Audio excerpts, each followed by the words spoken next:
আজকের রেসিপি তেল ছাড়া করলা ভাজা। দারুণ হেলদি এবং টেস্টি এই করলা ভাজা করা কিন্তু খুব সহজ। দেখুন আমার করলাগুলো কতটা সুন্দর হয়েছে, কতটা ক্রাঞ্চি হয়েছে।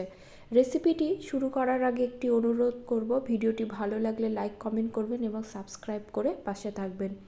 তেল ছাড়া করলা ভাজা করার জন্য আমি এখানে মাঝারি মাপের 3টে করলা নেব।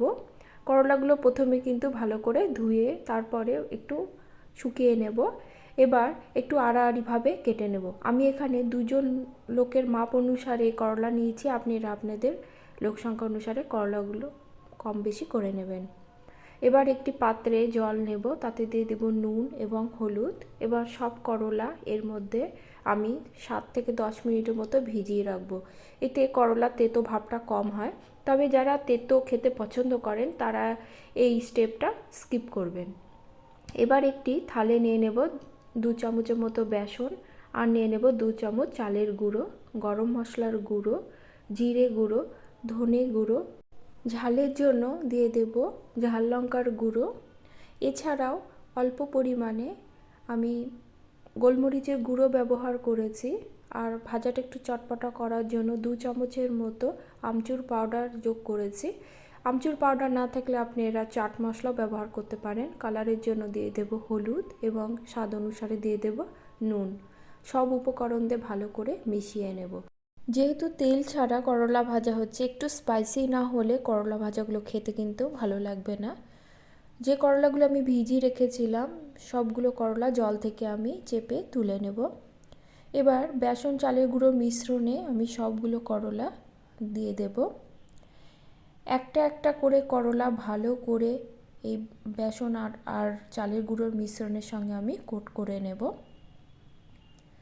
আমার সবগুলো কোট করা হয়ে গেছে। বেঁচে যাওয়া বেসনটা আপনারা যে কোনো ধরনের পকোড়াতে ইউজ করতে পারবেন। রান্নাটি করার জন্য প্রথমে আমি তাওয়া বসিয়ে দেবো। আমি এখানে ননস্টিকের প্যান ব্যবহার করেছি, আপনারা নর্মাল তাওয়াতেও কিন্তু এটা করে নিতে পারবেন। অল্প তেল মাখিয়ে নেব, নিয়ে করলাগুলোকে আমি পরপর করে সুন্দরভাবে সাজিয়ে দেব। এবার আমি ঢাকা দিয়ে 10 মিনিটের মতো রেখে দেব। গ্যাসের ফ্লেম কিন্তু একদম লোতে থাকবে। মিনিট 10 পরে ঢাকা খুলে দেখে নেব। দেখুন লো স্টিমে রান্না করার জন্য ভেতরে কতটা স্টিম হয়েছে। এই স্টিমেই কিন্তু করলাগুলো সুন্দরভাবে সেদ্ধ হয়ে যাবে। সবগুলো করলা আমি একটা একটা করে উল্টে দেব। আমার করলাটা খুব ড্রাই লাগছে। অল্প সাদা তেল আমি ব্রাশের সাহায্যে ব্রাশ করে নেব। এটা অপশনাল, আপনারা যদি সম্পূর্ণ তেল ছাড়া করতে চান তবে এই স্টেপটা স্কিপ করবেন। আমি অল্প তেল প্রতিটা করলাতে অল্প অল্প করে মাখিয়ে নেব।